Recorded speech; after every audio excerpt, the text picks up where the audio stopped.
రామ్ చరణ్ కు హ్యాండ్ ఇచ్చిన రెహమాన్ సీన్ లోకి దేవిశ్రీ ప్రసాద్ ఎంట్రీ నిజమెంత?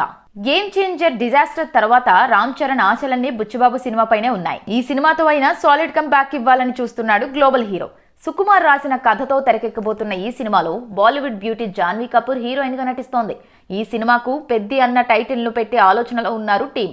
అంతేకాదు, ఈ సినిమాలో స్టార్ కాస్ట్ నటించబోతున్నట్టు తెలుస్తోంది. స్పోర్ట్స్ డ్రామాగా తెరకెక్కుతున్న ఈ సినిమాలో కన్నడ సూపర్ స్టార్ శివరాజ్ కుమార్ కూడా ఓ కీలక పాత్ర పోషిస్తున్నట్టు వార్తలొస్తున్నాయి. అయితే ఈ మూవీ షూటింగ్ ఇప్పటికే స్టార్ట్ అయింది. సూపర్ ఫాస్ట్ గా సాగుతోంది.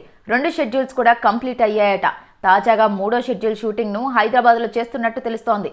ఈ షెడ్యూల్లో రామ్ చరణ్ తో పాటు జాన్వీ కపూర్ కూడా పాల్గొంటున్నారట. ఇక ఇదిలా ఉంటే ఈ సినిమాకు మ్యూజిక్ డైరెక్టర్ గా ఏఆర్ రెహమాన్ ను తీసుకున్నారు టీం. అయితే తాజాగా రెహమాన్ ఈ ప్రాజెక్ట్ నుంచి తప్పుకున్నట్టు వార్తలు వినిపిస్తున్నాయి.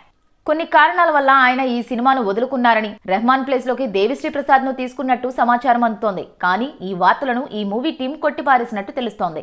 సోషల్ మీడియాలో వచ్చే రకరకాల వార్తలు నమ్మొద్దంటూ ఈ సినిమాకు రెహమాన్ మాత్రమే స్వరాలు అందిస్తారని క్లారిటీ ఇచ్చారట. ప్రస్తుతం ఈ వార్త సోషల్ మీడియాలో వైరల్ అవుతోంది.